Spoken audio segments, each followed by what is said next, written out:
Hola, hola, ¿qué tal? ¿Cómo está todo el mundo? Bienvenidos acá al canal de Ponchote y al Ponchote Podcast. ¿Y qué les parece si antes que nada vamos a bailar? ¿Cómo no? Este es el canal de Ponchote, dale like a este video. Este es el canal de Ponchote, suscríbanse, no sean culeros. Este es el canal de Ponchote, dale like a este video. Este es el canal de Ponchote, suscríbanse, no sean culeros. Y que Dios les bendiga el Uyuyuy. Y que les funcione para siempre, siempre, para siempre, siempre, siempre. El flautín.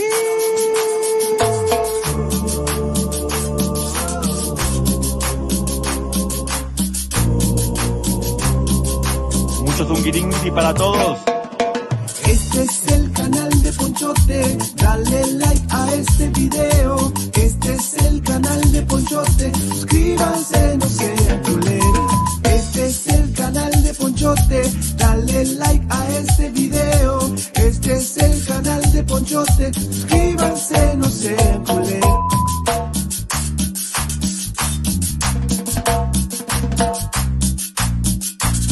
Suscríbete y dale me gusta.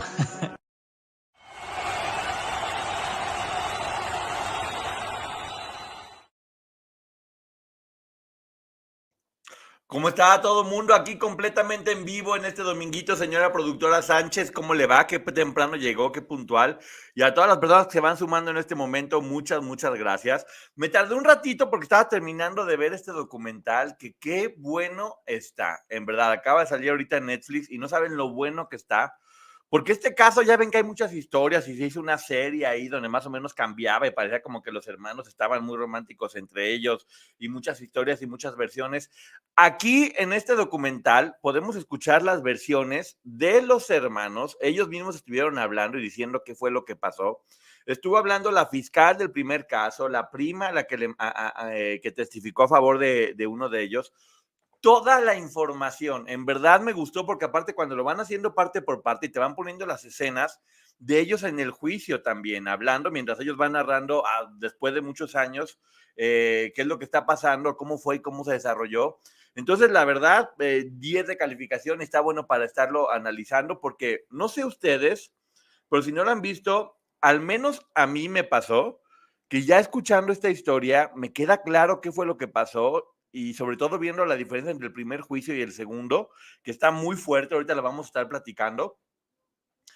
Y cómo en aquel tiempo no estaba bien visto o no se había platicado muy bien todas estas cuestiones de abuso, especialmente a hombres, y cómo les jugó en contra, cómo ahora con lo de Roy Rosselló y con todo lo que está pasando está cambiando por completo. Pero vamos a platicarles, dice la productora, vamos a platicar, vamos a hacer esta reseña de este documental, que la verdad vale mucho la pena ver, porque ves las caras de ellos, ves los testimoniales, se acaba uno con el corazón un poquito apachurrado de ver este caso, pero al menos para mí fue como, ay, ya está todo armado, está todo bien, ya vi las imágenes, gracias Sarina. Y todo empieza, porque fíjate, hay muchos contextos que es bien importante estar analizando, y todo empieza diciendo que, obviamente, imagínense nada más, Hollywood, todo mundo, todo glamour, todo seguridad, la gente sale con sus perros, y de repente resulta que estos dos señores pierden la vida porque alguien, que no sabía en ese momento quién era, llegó y le disparó. Generó muchísimo ruido en Hollywood, que todo el mundo estaba histérico y vuelto loco en el 90-210 en el código postal, como decían. Y obviamente había mucha presión de se tiene que solucionar, se tiene que solucionar. Ya, por favor, ¿qué fue lo que pasó? ¿Quién está? ¿Habrá personas que estén quitándole la vida a los artistas famosos? Ya saben, se creó mucha paranoia con eso, que es bien importante verlo. Y ya en ese momento, Eric de 19 y Lael de 22 estaban diciendo que fueron los que habían llamado, ya sabemos esa historia. Les llamó mucho la atención a la policía, que también los entrevistan, que no había ningún cartucho tirado. Dijeron, ¿qué fue lo que pasó con los cartuchos? ¿Dónde está? Y el mismo Eric dice, estuvo todo mal. Ahora nos damos cuenta que por los nervios había muchos cabos sueltos que no hicieron en ese momento y por lo tanto desde el principio estuvo mal, porque debieron habernos entrevistado en ese momento.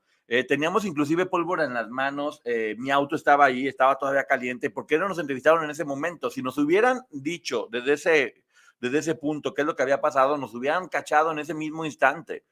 No habría forma de que hubiéramos podido controlarnos porque estábamos todavía con mucha adrenalina de lo que estaba pasando y lo que estaba sucediendo. Entonces, no hay forma. Dice, además, yo dije que había mucho humo cuando llegamos a la habitación y cualquier persona que sepa de eso sabe que si uno ve mucho humo es porque uno fue. El único momento donde se ve humo cuando la gente dispara es cuando estás ahí, estás viendo todo el humarajo y todo lo demás. Entonces dimos todas las pruebas para haber comprobado que éramos nosotros y la policía o no la quiso ver o están muy mal o están tontos, pero no se dieron cuenta de absolutamente nada. Además, estaban diciendo ahí, siempre cuando alguien pierde la vida, los primeros sospechosos, que eso yo no sabía, pues son los familiares cercanos o la gente que estaba ahí, se deben entrevistar y a estos chavos fue como, no, déjalos libres, no pasa nada, absolutamente nada. Ellos cuando se termina todo esto, decían, ellos comentaban que querían hacer un libro de la historia de su papá porque era un gran hombre y que era maravilloso y que querían seguir con las ambiciones políticas del padre y de alguna forma hacerle como un homenaje al papá, al que admiraban mucho y hacen todo este tipo de comentarios.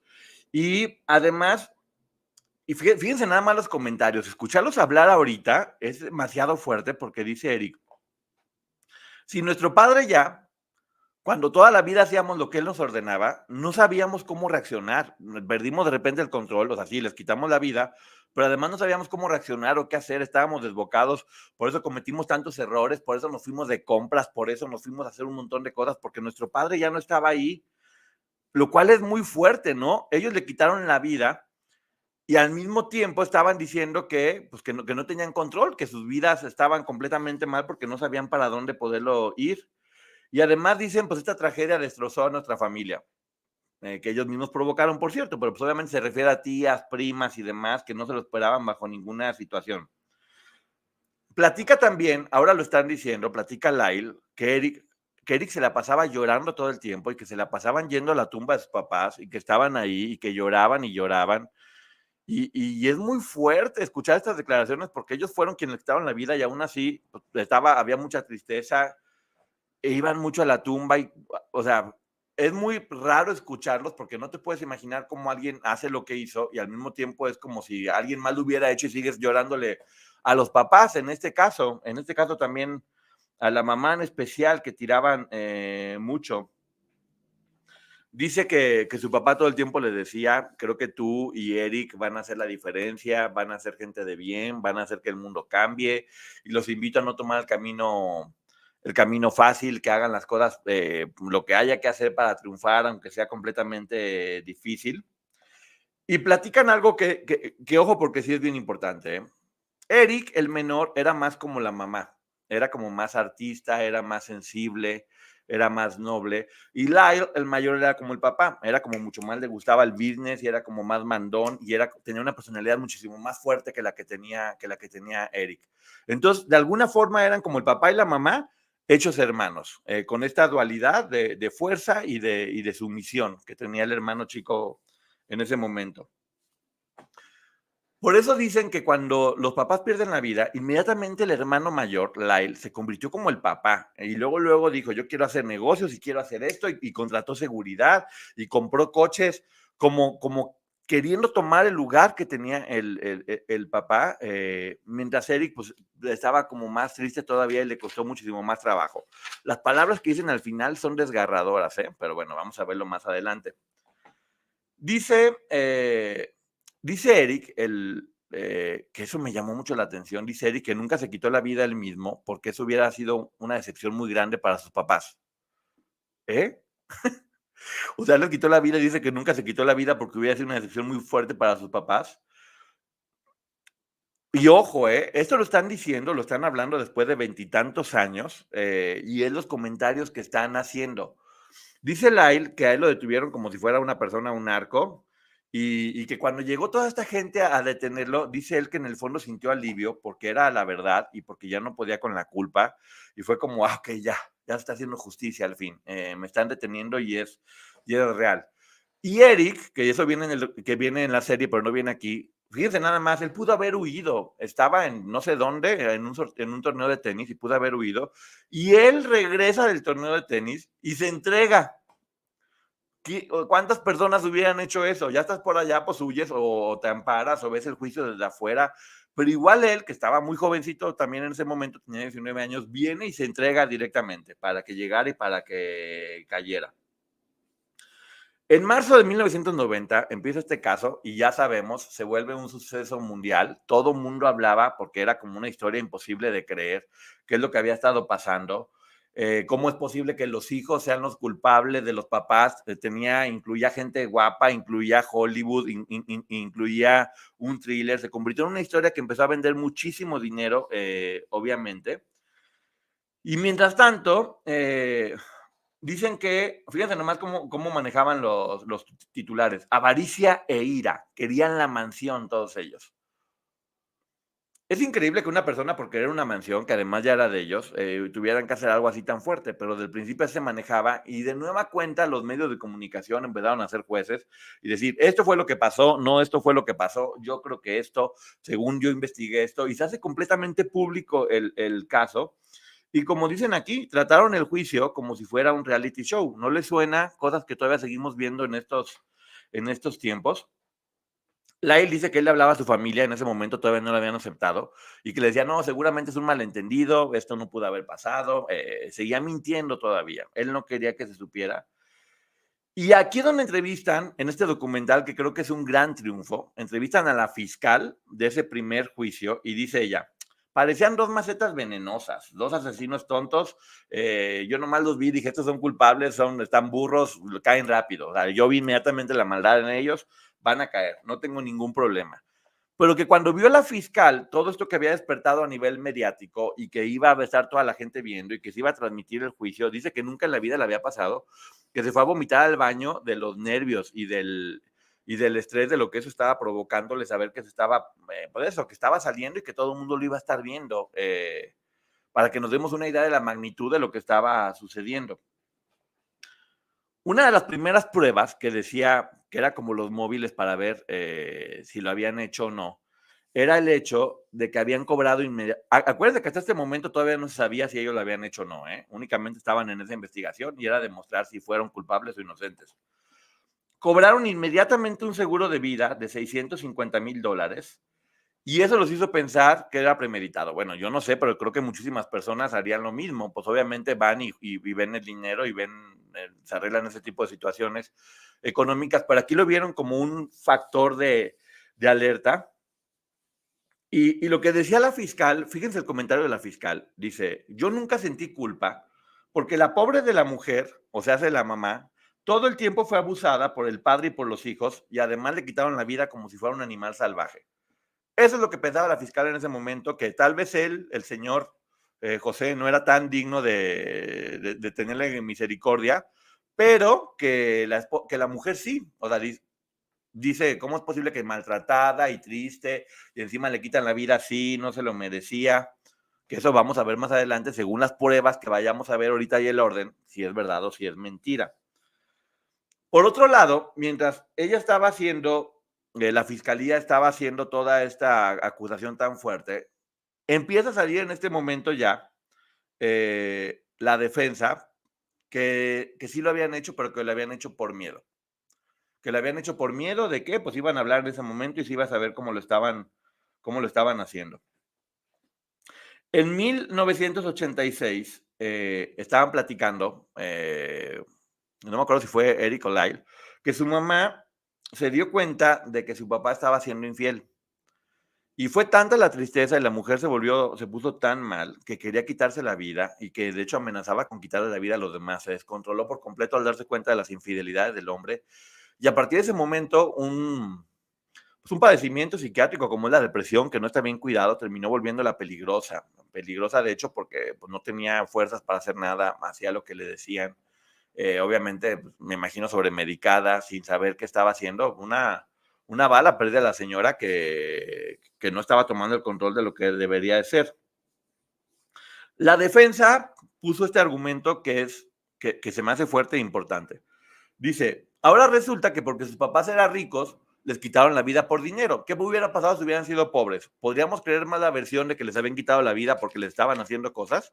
¿Acaso nada más a la gente pobre les hacen cosas y se les cree y ellos por ser ricos y por ser los papás ricos tenemos que pensar que fue por dinero? Hay que ver la historia y hay que ver cómo se va a juzgar según eso.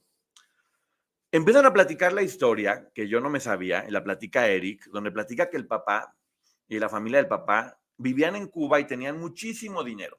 tenían muchísimo dinero. Cuando Cuba era como Las Vegas para Estados Unidos en ese momento, la isla, era de las personas enriquecidas por el régimen, hasta que llegó la Revolución Cubana con Fidel Castro y el Che Guevara y les quitaron todo el dinero que tenían. Por eso odiaba al Che Guevara. ¿Se acuerdan que siempre se decía que odiaba al Che Guevara y que estaba pensando con todo su dinero declararle la guerra y demás cosas? Pues bueno, aquí se entiende por qué. Porque lo sacaron del régimen a la familia de ellos y él regresa muy joven a Estados Unidos a empezar de cero, sin un peso tenía el hombre eran refugiados únicamente, y pues tuvo que levantar un imperio, que eso también, pues bueno, dentro de todo lo malo que podemos ver luego, pues bueno, se le reconoce que tuvo la capacidad de llegar de cero, después de haber tenido mucho dinero y de ser privilegiado, y levantarse de cero. Platica ya también Eric, que el papá era muy seguro, así dice, él era muy seguro, y pone también la mamá, que la mamá era como una Miss que era muy exótica, que quería ser actriz, pues le gustaba más la cosa de la artisteada, con una presencia fina. Y pues imagínense nada más, el cubano, que venía de clase adinerada, venida menos, y ella pertenecía a una clase media en Estados Unidos, pero con sueños de ser artista. Ahí es como se enamoran en ese momento y dicen, en esta familia, el padre lo era todo. Ya saben, la típica funcionamiento machista donde el padre es la cabeza de la familia y la mamá está para servirle y los hijos obedecen, que es como fue durante mucho tiempo, y en ese tiempo no era la excepción. A los 40 años, este hombre, José Menéndez, ya tenía compañías monstruosas como Hertz, había sido director de RCA Discos, y aquí menciona únicamente que ayudó a generar muchos grupos, entre ellos el grupo Menudo, obviamente porque él era cubano y le gustaba lo latino, pero ya sabemos, no se menciona más allá de eso, solamente hacen mención del grupo Menudo, que creo que era como una forma de ir ligando las historias, de cómo este magnate del entretenimiento había estado creciendo. Lo que me llama mucho la atención es que cuando escuchas hablar a ellos, a pesar de lo que hicieron y de lo que les hizo al parecer, hablan como con mucha admiración, como diciendo, wow, nuestro papá era lo máximo y creció mucho. Se ve todavía que hay una disociación rara entre ellos dentro de la cabeza. Eric dice, definitivamente estos niños no lo cometieron por dinero, algo muy malo estaba pasando en la familia. Y aquí hay este personaje tan fuerte que es el psicólogo, que ahorita vamos a ver algo bien importante, este psicólogo que termina rajando que ellos que le habían quitado la vida a los papás, platica él, dentro del juicio se ve que Eric le dijo, lo hicimos, y lo hicimos porque el padre era exageradamente violento, y a la señora, dice, bueno, pues a la señora le quitaron la vida porque ella era una testigo, y además, seguramente no iba a poder soportar lo que vio, y de una tercera forma, pues como una eutanasia, como bueno, si va a quedar muerta en vida, de una vez le quitamos la vida. Fue lo que le habían platicado a él en terapia, que fue directamente por el papá, y como la señora estaba viendo, pues dijeron, va a sufrir mucho, mejor de una vez, para que no sufra. Eso fue lo que había dicho hasta ese momento y lo que estaba diciendo el terapeuta. Dice Eric que él fue con el terapeuta porque se quería quitar la vida, que él ya no podía más, que no resistía, o sea, ya, o era eso o era quitarse la vida, estaba completamente mal. Y Lyle platica que el doctor Ociel, que así se llama este doctor, comenzó a chantajearlos una vez que sabía la historia, y que Lyle estaba muy enojado con Eric por haber confiado en él, porque fíjense nada más, dice, ¿por qué Eric confía en un doctor que mi papá contrató para sobornarlo y que le dijera todo lo que hacía? O sea, mi papá, como sabía que ellos debían llevar terapia, prefirió sobornar a este hombre para que le diera toda la información. Entonces, no puedes confiar en alguien así. Hola, Juaní. Entonces, yo no sabía eso, que efectivamente sí lo sobornaba para que le diera toda la información. Y dice, jamás lo amenacé como él dijo. Lo dejó clarísimo todo el tiempo. La amante del doctor platica que este doctor, que tendría que haber respetado lo que se le decía en terapia, le platicó toda la información. Pues andaba con la amante y pues como andaban felices de la vida colgados del zungiringiri, le soltó toda la sopa y le puso todos los audios. Y resulta que fue a la policía por despecho, porque ella lo que quería no era delatarlos a ellos, lo que quería es que le quitaran la licencia a él por andar de chismoso, porque estaba dolida, y además platicó que este psicólogo, psiquiatra, no me acuerdo qué es, la tenía sedada y encerrada para que no dijera nada. O sea, todo un personaje este psicólogo, está el testimonio de la amante, se sabe que el papá lo sobornaba para darle información y que les pudo haber también a ellos haberlo sobornado, y el coraje era por qué confiaste en él todo el tiempo, lo estaban diciendo. La fiscal de ese juicio platica que esas cintas de lo que platicaron no se las dieron hasta el final del juicio, que no tuvieron nada que ver más que el testimonio del doctor Ociel. Y dice, esta historia está bien interesante, porque mientras estaban en prisión, ellos no habían hablado de muchas cosas, y Lyle le manda una carta a Eric donde se mencionó como que se querían fugar, pero en realidad lo que hace ahí en esa carta es pedirle perdón. Decía, sentiría que contar el secreto de la familia era como matarlo de nuevo. Y únicamente se lo pone en ese mensaje, le pide perdón por lo que pasó, perdón por lo que te hice, espero que esto no vuelva a suceder. Y le dice, por favor, destruye la carta. Pero dice Eric que él no quiso romper la carta porque era la primera vez que su hermano le pedía una disculpa, que le hablaba de todo lo que había dicho. Ponen la carta ahí donde le dice, solo nosotros sabemos la verdad y los secretos. La carta ahí está, existe y fue mostrada como una prueba. Ven la forma de salir de esta, salir adelante, y cuando les cachan la carta, se hace ver como que querían escapar y que querían huir, y al final pidieron disculpas diciendo que no era cierto que querían huir. Pero eso era la carta, era una carta de comunicación entre ellos, como de arreglar las cosas y pedir disculpas, y se sacó todo de contexto. Lyle estaba tan mal que él decía, yo prefiero perder el juicio que confesar. Yo no quería saber de eso, y mientras tanto Eric seguía hablando y hablando y hablando. Había una diferencia porque Eric quería hablar y Lyle no quería, y Eric ya lo que sentía era que tenía demasiado carga, y así como él habló con el psicólogo, también en juicio dijo, yo quiero hablar y decir todo.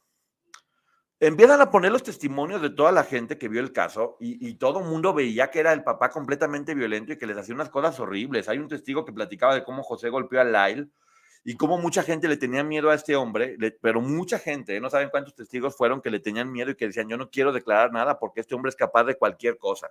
Entonces vamos a salirnos por la tangente. De hecho, el hermano de José también testifica la violencia que estaba haciendo. La familia, fíjense nada más, los propios hermanos de José, aún sabiendo que ellos le habían quitado la vida, estaban testificando que sí había violencia de muchas formas, muchos testigos. Aquí viene una parte muy fuerte, porque Eric dice, extraño mucho a mi mamá, desearía poder regresarla y que ojalá me quisiera un poquito. Para mí, mi padre era un dios griego, lo idolatraba. Me llamó la atención que después de mucho tiempo dijera, para mí mi papá era un dios griego, porque acuérdense que eran los argumentos que él hacía para poder concretar los abusos. Que era decir, en Grecia esto es muy normal y en Grecia pasa y los griegos hacían esto para las batallas, que no es que sea mentira, porque sí pasaba eso con los griegos, pero estaba completamente distorsionado y manipulado. Pero que después de tantos años él diga, lo veía como un dios griego, te hace ver cómo el daño que se hizo y las huellas que dejó siguen estando ahí de forma muy fuerte. La psicóloga del caso dice que como ellos no podían hablar o no estaban preparados para hablar, los puso a dibujar unas viñetas respecto a lo que había pasado los últimos días, y te ponen ahí todas las ilustraciones. Ay Dios, ellos tenían en ese momento creo que como 21 y 23 años, no me acuerdo cuántos, pero 22 y 25 años. Y es tristísimo porque eran ilustraciones como muy violentas de niños de 8 y 10 años. Se veían así como de niños de palitos, la figura del papá enorme, la figura de ellos chiquitita, mucha violencia en los trazos. Sin necesidad de ser expertos, tú ves esas imágenes y te das cuenta que algo ahí está fuerte, que el cerebro quedó atrapado como en un niño y que definitivamente había mucha violencia de parte de lo que había pasado. Cuando la vean, chequen todo eso. Aquí viene algo muy fuerte porque te ponen cuáles son los testimonios, te ponen tal cual en el juicio los testimonios de los dos hermanos, donde el primero que pasa es Lyle, que era el que no quería testificar, y dice que no lo prepararon porque le pidieron que tuviera reacciones reales, que si tenía que ponerse triste, se pusiera triste, llorar o lo que fuera, para que se sintiera orgánico y se sintiera real. Híjole, hay muchas cosas que obviamente no voy a decir aquí porque se me hacen muy fuertes, pero que él tuvo que decir en juicio de forma completamente gráfica. Pero en resumen dice que él, siendo un niño, accedía a hacer todo lo que el papá le pedía porque quería que el papá lo amara. Y parte de que lo amara fuera dejarse hacer todas las barbaridades que les hizo. narra diferentes tipos de contactos que hubo entre ellos, hasta que poco a poco fue evolucionando a tener intimidad de forma oral y posteriormente haber recibido, ya saben, lo vio y que lo sangró porque fue muy violento y lo había lastimado, que suena perfectamente igual al testimonio de Roy Rosello, que dice que inclusive tuvo que ir al doctor por los daños que le causó y los sangrados, por la forma tan brava en que lo estaba haciendo. Dice la productora. Dice que en ese momento, cuando era niño, le dijo a su mamá que el papá no dejaba de tocarlo y que la mamá dijo, ay, ya cállate, hombre, exageras, él te ama y lo hace porque te ama, por corregirte, o son señales de afecto y de pruebas, pero ella lo venía diciendo. Que también, por lo que te platican, la mamá estaba completamente ida por él, completamente perdida de amor, en una depresión, no tenía fuerzas para luchar. Claramente prefería cegarse con lo que estaba pasando para poder seguir manteniendo esta imagen de la familia perfecta, que además ante los medios tenían que estar haciendo y que era mucho, mucho, muy duro para ello. Y una de las cosas más fuertes es que dice el hermano mayor que cuando el hermano menor, Eric, tenía entre 6 y 8 años, él abusaba de su hermano menor y le hacía exactamente lo mismo que le hacía el papá. Yo desde aquí digo, en verdad, si una persona va a meterse a mentir en un juicio y va a inventar una historia, como por qué necesidad vas tú a decir que además de que lo que te hizo el papá, lo que le hacías a tu hermano menor, y por qué lo hacías. Es la cara de él cuando lo está hablando, cómo se le corta la respiración y el hermano con la cabeza agachada como de pena. Porque finalmente también el hermano mayor fue abusador del menor y aún así era como yo entiendo lo que pasa y entiendo por qué lo hiciste, que es muy fuerte, cómo entre ellos dos se seguían protegiendo. De no creerse ese testimonio, en verdad, véanlo, me rompió el corazón. Y luego Eric dice, cuando él se disculpó conmigo por lo que hizo dentro del momento del juicio, ahora ya lo comenta, fue completamente devastador. Y la fiscal dice que en ese momento dijo, carajo, todo tiene sentido, Chihuahua, me van a tumbar el caso. Media mulita la fiscal, tengo que decirlo, pero ella dice que yo estaba preparando mi caso, estaba todo preparado para ganar, y me salen con esos testimonios y dije, ya valió, ya perdí. Después sube a testificar Eric, que es esta parte que en la serie ponen que no podía escuchar mucho el micrófono, y dice él, ahorita en este tiempo, que cuando subió a testificar estaba completamente aterrado. Ya empieza a platicar que su padre empezó a abusar de él desde que tenía 6 años. En la serie ponen, aquí no, que en realidad cuando Lyle le dice al papá, ya esto no va a volver a pasar, que él tenía una personalidad mucho más fuerte, Lyle, y lo detiene. En ese momento es cuando empieza a abusar del hermano menor y el hermano menor no tiene la fuerza a lo mejor de confrontarlo, decirle que se levante. Y lo más fuerte es cuando le preguntan, ¿y por cuánto tiempo fueron estos abusos? Y dice, por 12 años, o sea, hasta los 18. Él tenía 19 cuando hizo lo que hizo. Seguía abusando de él, aún siendo un adolescente y aún siendo mayor. Y Lyle ahora comenta que se enojó muchísimo, que porque su hermano decía en juicio cosas que él nunca escuchó y que lo pudo haber ayudado cuando además él también estaba abusando de él, que fue muy traumante para él haber dicho y haber hecho todo eso. Muy fuerte cuando los ves ya hablando y vas viendo su historia, cómo está. Aquí platican algo que a mí no me había quedado muy claro, y es que en realidad les quitaron la vida cuando Lyle le confiesa, cuando Eric le confiesa a Lyle que su papá seguía abusando de él, aún siendo él ya adolescente y siendo adulto. Cuando se ponen a hablar y le platica todo eso, narra todo cómo pasó, lo cual también te muestra cómo eran los juicios hace mucho tiempo, porque además de que el juicio estaba siendo televisado, era completamente revictimizante para ellos estar hablando con lujo de detalles de lo que pasaba y cómo lo hacía y en qué posiciones, completamente revictimizante y se permitía, y además televisado, cuando eso no debió haber sido así. O sea, se rompieron todos sus derechos de esa manera y sobre todo en aquel tiempo era como a los hombres no son abusados, están echando mentiras, en el fondo lo que quieren era dinero, porque era la versión que la prensa estaba manejando en ese momento. Ay, Diosito santo. Le preguntan a Eric, le dicen, ¿y tú hubieras parado con lo que te hacía tu papá? Y dice, no. ¿Querías que parara? Y dice, no.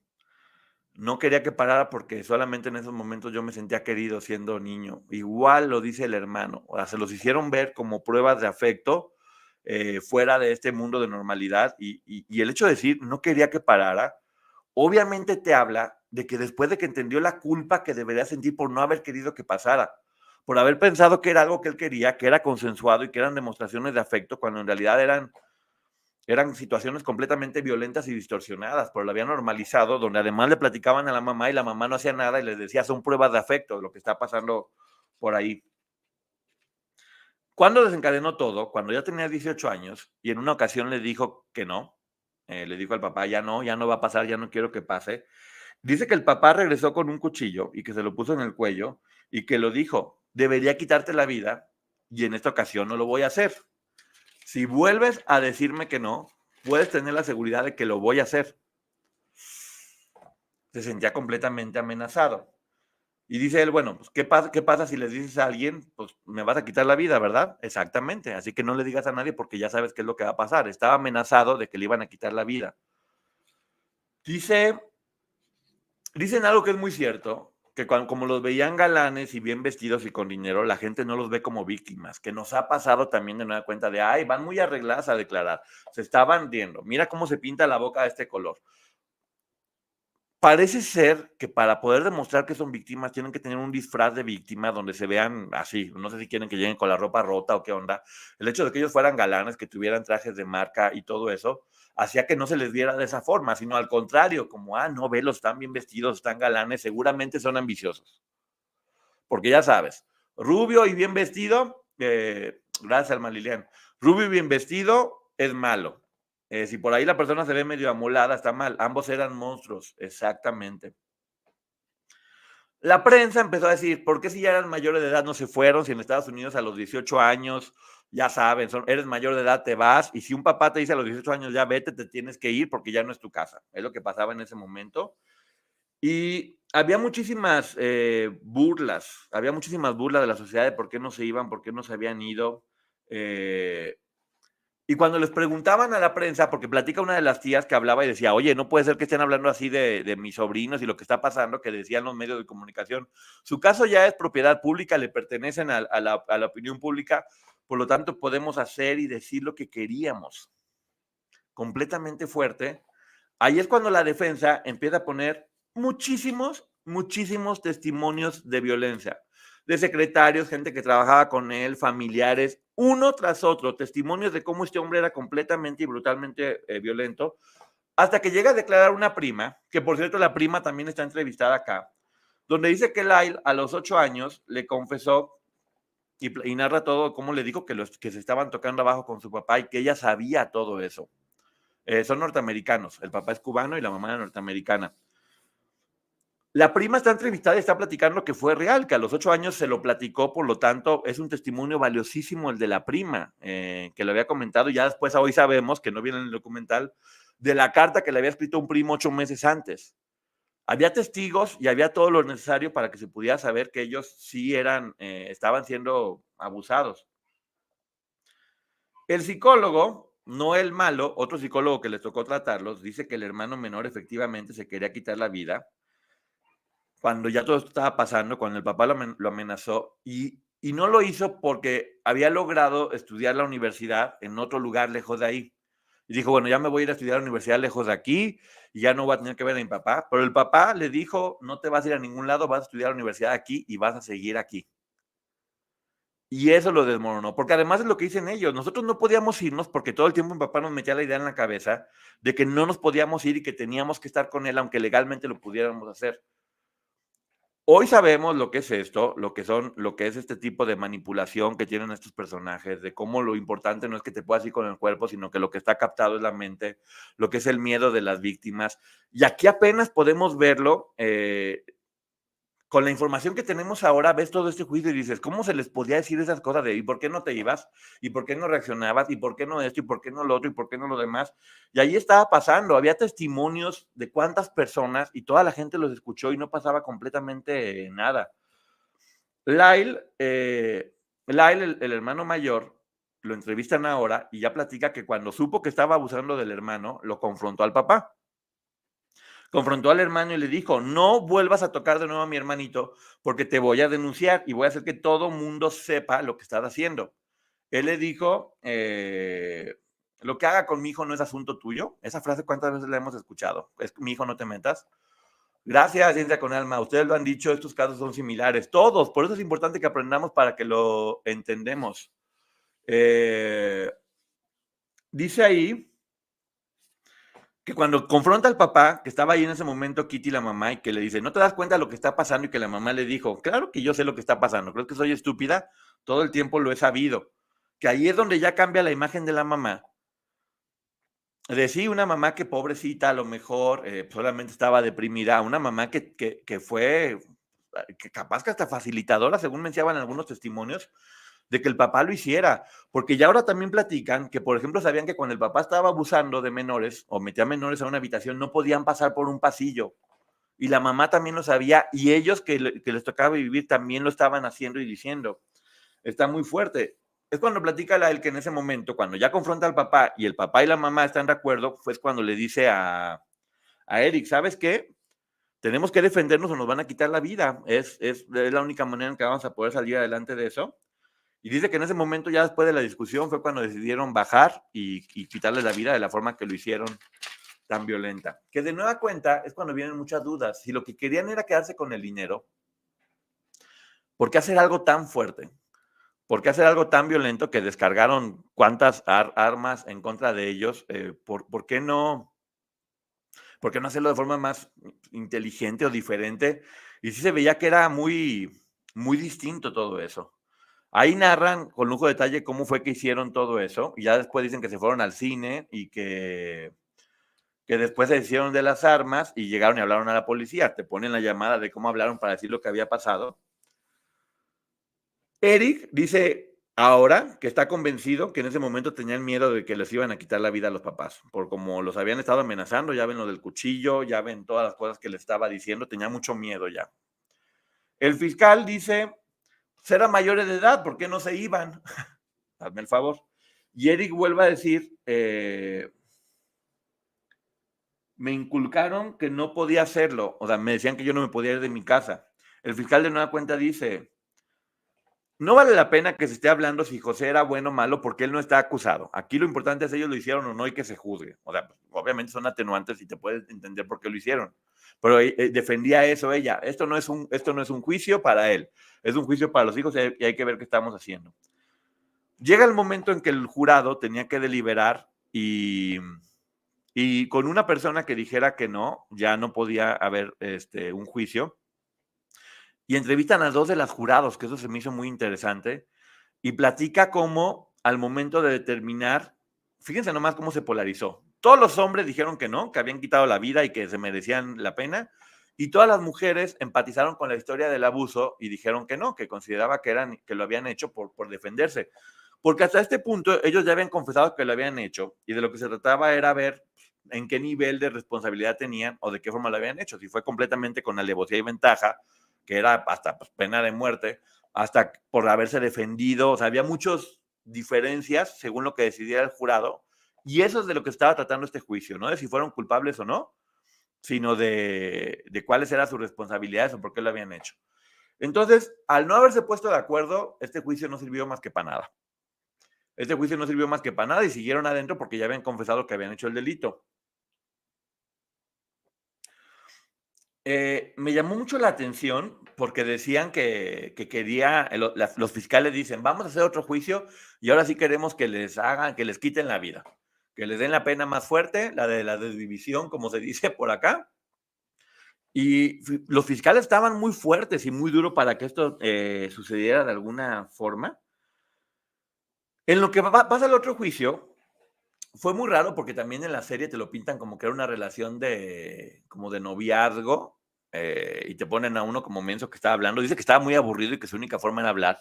Y habla con una mujer que se llama Norma Novelli, a la cual Lyle le empieza a platicar toda su historia porque ella le dice que va a hacer un libro de su vida, que va a hacer un libro de su vida y que quiere contarla, y él le platica su vida y empiezan a bromear y empiezan a jugar, y él bromea muchas cosas como de, no, sí, pues yo voy a hacer lo que sea para salir y voy a jugar.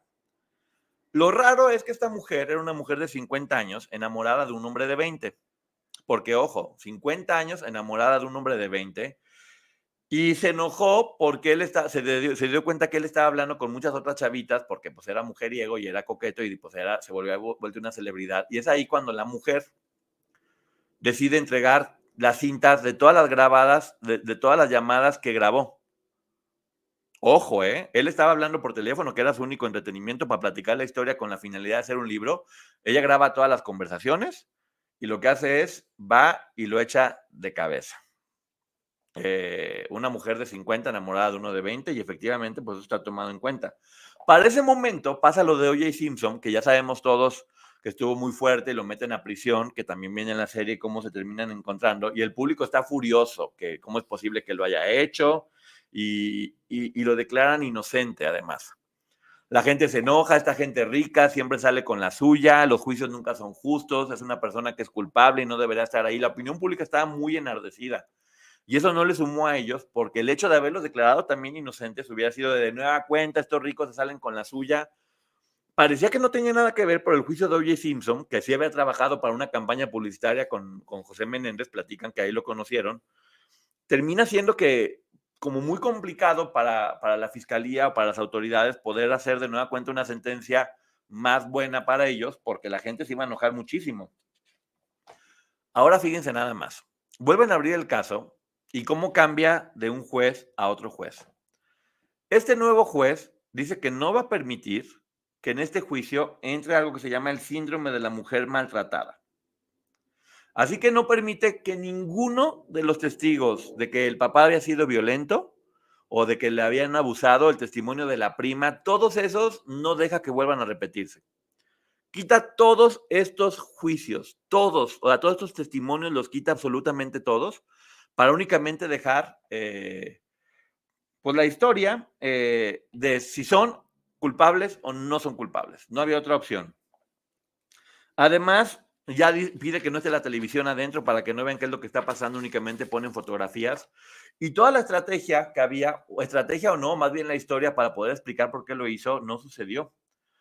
Platica Eric que Lyle no podía declarar por lo que había hecho esta mujer y porque sería en su contra. Y dice Eric, solamente dejaron mi testimonio y sacaron todo lo demás, hasta lo de mi prima, en este segundo juicio. Ya no había la posibilidad de si había sido un homicidio involuntario. Los jueces, que lo platica el jurado, solamente era, o le quitaron la vida en primer grado o son inocentes. No les dio opción de ver, pues era imprudencial, el jurado tenía que definir o son culpables al 100% o nada, o todo o nada. Entonces, es ahí cuando el jurado, pues obviamente si ellos ya habían dicho que ellos habían sido, pues no había forma de buscar un punto medio. Las únicas opciones que tenían eran fueron o no fueron, y por lo tanto es sí fueron. Sí fueron porque no hubo más opciones, el juez muy rudo, y lo más fuerte es que le dan 2 cadenas perpetuas a ellos, después de que el jurado había hecho todo eso. Sí, Poncho O.J. Simpson fue culpable y el abogado fue el papá de las Kardashian, pero bueno, ese es otro caso que ya después hablaremos. Yo estoy platicando de este caso en especial.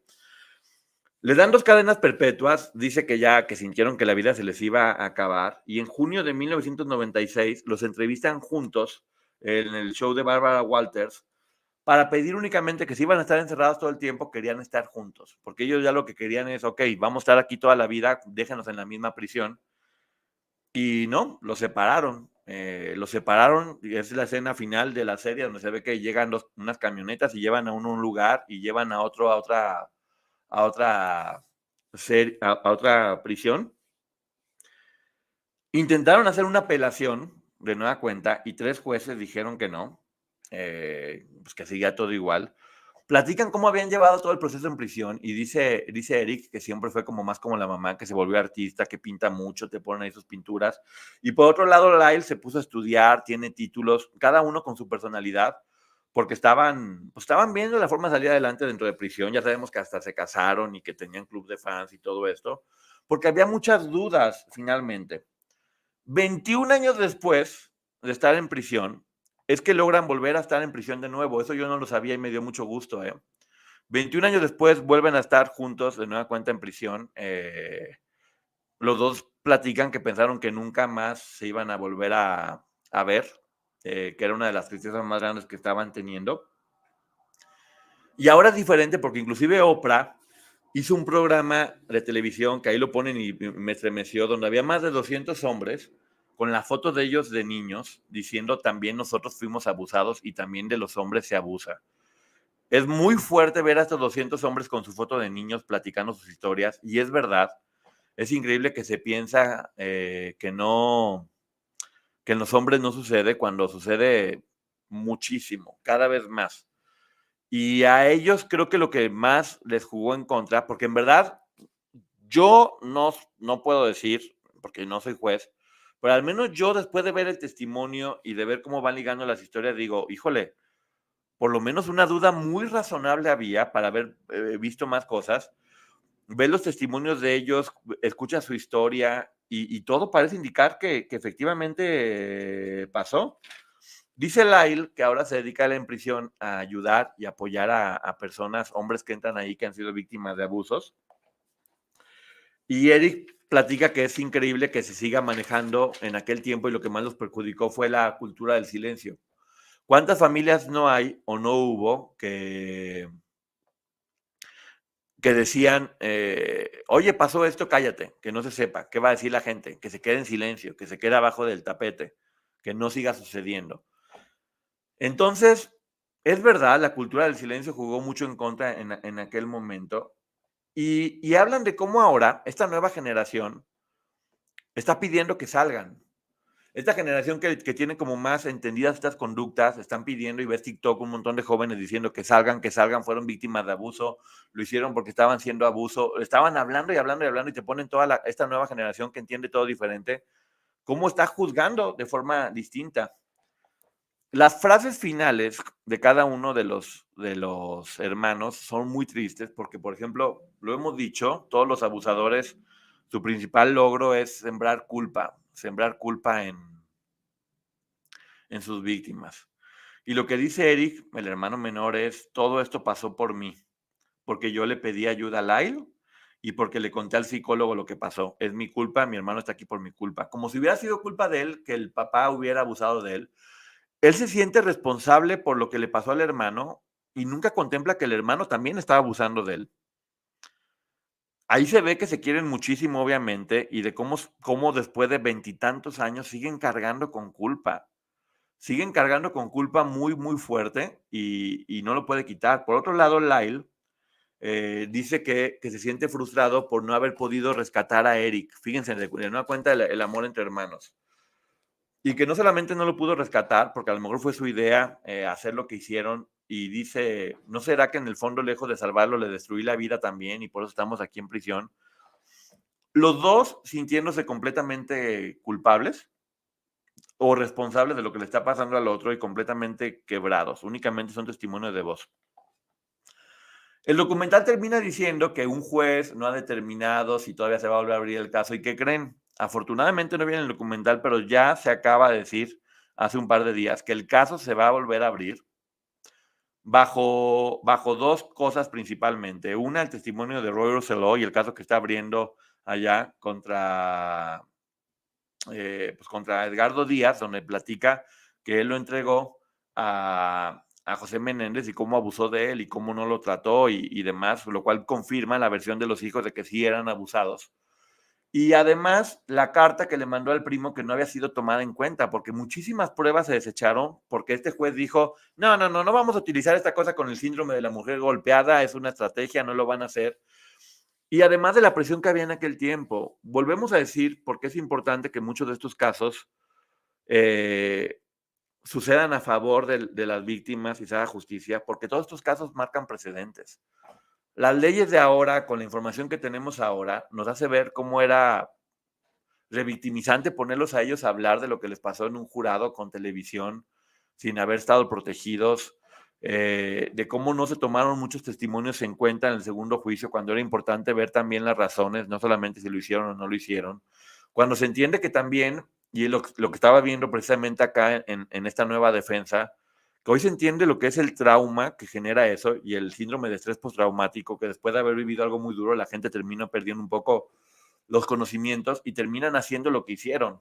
Por lo cual, la historia, si la volvemos a ver como está mostrando acá y lo vemos, vuelvo a repetir, o sea, yo no puedo decir que esto fue verdad o fue mentira, pero al menos este documental sí nos muestra una versión que está mucho más claro, que lo que hicieron estuvo mal. Lo siento mucho, Mari Carmen Plasencia, te mando un beso.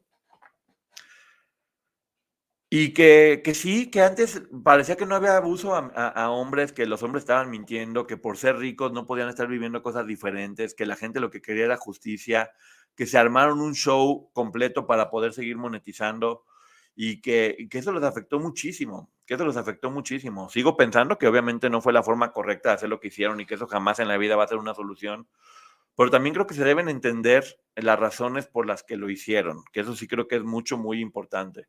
Y en este que es el año, que lo hemos hablado, que es el año de la justicia, eh, creo que sería muy importante volver a abrir el caso. ¿Por qué?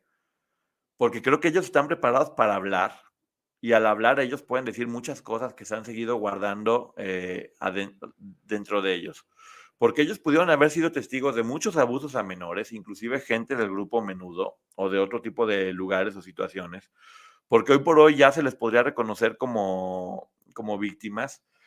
Y de nueva cuenta, creo que era bien importante, y este documental lo hace y me parece muy bien, escucharlos a ellos hablar, escuchar a ellos decir las cosas como estaban haciéndolo y como estaba pasando. Y a mí me gustó mucho poder escucharlos. Hay muchas cosas que a mí no me hacen sentido, en el sentido de por qué decir que por dinero van a cometer algo tan fuerte. Se ve que había mucho coraje, se ve que había mucho dolor por haberlo hecho como lo hicieron, porque no era solamente me quiero quitar con la casa, igual no sé, les pudieron haber puesto algo en la bebida o cualquier otra cosa, o haber comprado, no sé, no, ni quiero dar ideas, pero se ve que había mucho dolor en la forma en la que lo hicieron, muchas ganas como de venganza. Y por otro lado, ¿por qué declarar en el juicio cosas tan fuertes como el hermano Lyle decir que abusó del hermano menor por lo que el papá les había enseñado? ¿Por qué decir que no quería que pararan los dos, que no querían que parara porque de alguna forma sentían que era sentirse queridos por el papá? Además, la forma en que lo narran todo con detalles que son muy fuertes, en verdad. Son muy fuertes. Yo no podía creer cómo los habían expuesto a decir eso en un juicio y encima en televisión. Ahí nos damos cuenta de cómo estaban completamente desprotegidos. Y sí, les ves las caras y ves completamente el trauma que vivieron o lo que estaba pasando. No, esta no es la serie, es un documental que está en Netflix que se llama Los Hermanos Menéndez. Los Hermanos Menéndez y que está con los testimonios de ellos, con los testimonios de la fiscal de aquel tiempo. Y la fiscal dice algo que me llama mucho la atención porque dice ella, yo sin duda, después de haber hecho las entrevistas, considero que qué bueno que ese hombre ya no está en este mundo, porque era de lo peor. Dice la fiscal, intenté buscar testimoniales que dijeran que José Menéndez era un buen hombre y no encontré ninguno. Todos los testimonios de la gente que hablaba de él, hablaban del ser humano horroroso que es y de las cosas que hacía y decía. Entonces, lo está diciendo la misma fiscal que le tocó investigar. También ella dice que ella cree que todo lo que dijeron en ese primer juicio fue un montaje, eso de que pues, habían sido abusados y demás, ella no lo creyó. Y bueno, pues de nueva cuenta son diferentes versiones. Tal vez no creyó ese montaje, pero sí dice, qué bueno que ese hombre no está aquí y nadie lo debería extrañar porque era una cochinada de persona. Creo que la fiscal con quien empatizó fue con el personaje de la mamá, que de nueva cuenta vemos una mujer que estaba mal, y de hecho ellos lo dicen, le quitaron la vida una parte. Yo pensaba que le habían quitado la vida por coraje porque había guardado silencio, pero en el primer testimonio dicen, le quitamos la vida porque ya había visto y porque además no iba a poder soportar con el dolor de lo que estaba pasando, y fue como un acto hasta de amor, incluso lo mencionan. Verlos después de tantos años, después de lo que hicieron, decir que no se les quita esa imagen de la cabeza bajo ninguna circunstancia, que siguen queriendo darle un abrazo a su mamá, es muy complejo, en verdad. Los escuchas y dices, ¿cómo personas que hicieron lo que hicieron a sus papás, siguen hablando de su mamá con amor y que ojalá me hubiera querido y cómo desearía darle un abrazo, y del papá siguen hablando y es imposible no escuchar la admiración que todavía sienten por él y cómo lo dicen y cómo platican que muchas cosas que hicieron era para no avergonzar al papá cuando ya le habían quitado la vida. Es completamente difícil y el abogado les dice, lloraste cuando pasó, se pasaron, no, sí, no, no. O sea, hay muchas cosas que yo no estoy diciendo aquí porque se me hace completamente revictimizante, pero bueno, el documental lo hace. Me imagino que los hermanos aceptaron que saliera y que se contara con lujo de detalles las cosas que hacía el papá con ellos, que créanme que te para los pelos de punta de imaginarte que ese hombre podría estar haciendo lo que hizo. Pero qué bueno que el juicio se va a abrir de nueva cuenta, no para decir que son, o sea, yo no puedo decir si son culpables o inocentes. Bueno, son culpables porque lo hicieron. Yo no puedo testificar al 100% de la historia, pero al menos sí puedo decir que este documental, a diferencia de la serie, que te deja todo muy complejo y que finalmente la serie sí fue hecha un poquito pues para generar dinero, para generar audiencia de nueva cuenta, contar una versión o contar todas las versiones, mientras se vuelven a convertir como en figuras públicas. Este documental no, sí es diferente porque no hay como ver a las personas. Yo veo a los hermanos testificando y se ve el dolor y el trabajo que les cuesta. De hecho, lo platica Lyle. Yo hubiera preferido quedarme en prisión y que no se supiera esto porque era un secreto que no quería hablar. Obviamente les aseguro que hay muchísimas cosas que aún no han dicho. Así que creo que ahora que se vuelva a abrir este juicio y que se vuelva a ver información, hay que estar todos muy pendientes porque estoy seguro que se van a decir muchas cosas. Y por eso la importancia de entender cómo ellos sí eran víctimas y cómo ellos sí estaban siendo violentados y cómo tenían miedo según lo que estaban platicando. Dice Poncho, el fiscal dijo que se hubiera tomado en cuenta el abuso, la condena hubiera sido entre 5 a 7 años y ya tienen 35 años. Exactamente. Por eso es importante que las leyes cambien y que entendamos todo de forma diferente. Y las leyes cambian gracias a estos casos y que se haga justicia. Esa es la causa y esa es la responsabilidad. Por eso debemos tomárnoslo muy serio, mucho, muy serio. Poncho, para ellos era la única solución porque si la madre no los defendía, nadie les iba a creer, estaban totalmente desprotegidos. Yo estoy a favor de ellos, ¿eh? Ahora, tengo que decirlo que después de ver el juicio, yo estoy a favor de ellos, pero me llama la atención cómo el jurado, las mujeres empatizaron por completo y los hombres dijeron, no, no es cierto, se merecen lo peor. Los hombres no pudieron empatizar con la idea de que un papá hubiera abusado de sus hijos y no les creyeron a los hijos. Y de alguna forma era esta cosa como de protegerse, el pacto patriarcal que se habla mucho, como de vamos a proteger al hombre de la casa para que no se piense que él era un abusador. Y fue muy fuerte. A Gypsy le dieron 10 años y la dejaron salir a los 7.5 años.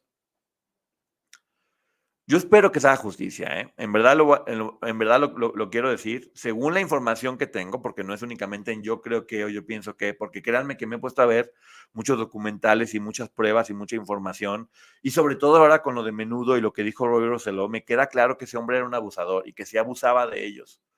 Y que ellos no hicieron lo que hicieron únicamente por dinero, porque dinero tenían acceso a todo lo que estaban haciendo. También se hablaba mucho la fiscalía de no, como los había regañado y les decía que los iba a dejar fuera del testamento, por eso lo hicieron. O sea, es más fácil manejarlos como monstruos que entender una historia muchísimo más compleja, que además tristemente refleja lo que sucedió con muchas familias en aquel tiempo, donde había abusos, de muchas personas que decían, mi abuelo abusó de mí, les decían, cállate, lo estamos viendo inclusive ahora con Frida Sofía, por ejemplo, que alza la voz y toda la gente se le va en contra de ella para proteger al patriarca de la familia, sin siquiera darle oportunidad de escuchar su historia o ver qué es lo que está haciendo, diciendo. Y sucedía muchísimo. Desafortunadamente, muchas personas me han contado sus historias y afortunadamente, pues por la confianza y agradezco. Pero la gran mayoría de las historias es, no denuncié por miedo, porque era parte de mi familia, porque no quería destruir mi familia, porque no quería hacerle daño a mi mamá, porque no quería hacer daño. Por eso, de quien se abusa son de las personas empáticas, porque casi siempre, inclusive, la empatía va a hacer que terminen protegiendo a su abusador por no querer lastimarlo con la verdad. Y ese silencio es del que se terminan aprovechando.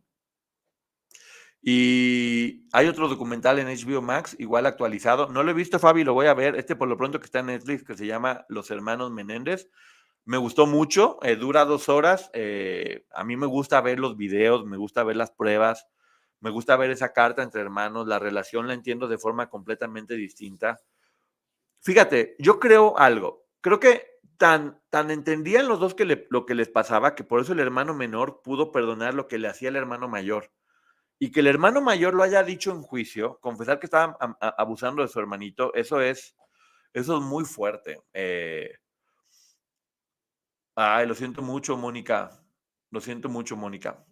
Te mando un beso. Efectivamente, terminan diciendo que ellas eran las coquetas, o que ellos eran los coquetos, o que se lo merecían, o terminan diciendo en el caso de los hombres, ay, pues seguramente era Jotito y por eso se lo merecía, porque así es. Acabo de ver esta serie del otro lado del río donde se menciona eso, de, no manches, si un hombre es Jotito, entre comillas, lo estoy diciendo, se puede hacer cualquier cosa con ellos, se merecen que les hagan eso por no ser lo suficientemente hombres. Entonces, como si fueran mujer y por lo tanto pueden obligar. Basta de todo eso, hay que seguir viendo estas pruebas y estos documentales para que tengamos más herramientas, para que sepamos, para que empaticemos. Y yo creo que la razón principal por la que no se les tomó en cuenta que eran víctimas es porque, tristemente lo digo, porque eran hombres. Porque eran hombres y porque no cumplían con el prototipo exacto de lo que la gente puede pensar de una víctima. Porque eran ricos, porque eran galanes, y eso no los hace parecer víctimas. Entonces hay que quitarnos eso de la cabeza de no parece o sí parece. Cada historia es diferente, la forma de reaccionar de cada quien es distinta. Y de nueva cuenta, no estuvo bien lo que hicieron, pero por lo menos entender que sí estaba en una situación de peligro y de mucho abuso, la condena debería ser diferente. Y el aprendizaje de que este caso deje a partir de esta reapertura va a ayudarnos mucho a otros casos que, como digo, están todos como pieza del rompecabezas. Ojo, que este caso se está reabriendo por el caso de Menudo. Y si este caso sale que fueron inocentes, puede reforzar el caso de Menudo porque se entiende que este hombre era una práctica que estaba haciendo y seguramente al ver que se les hace justicia a ellos, muchas otras víctimas van a decidirse a hablar. Esa es la importancia. Mónica, te mando un beso. Perdón, Alicia, también te mando un beso. Ven, es lo que les digo, lamentablemente pasa mucho. Pero bueno, yo me despido, les agradezco mucho que hayan estado aquí en esta reseña. Nos vemos al ratito para estar un poquito más relajados. Y de nueva cuenta, gracias.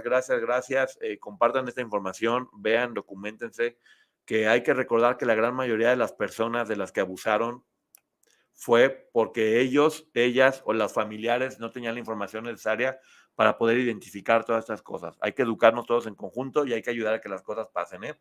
Así que bueno, muchísimas gracias, se les quiere mucho, nos estamos viendo. Adiós. Bye.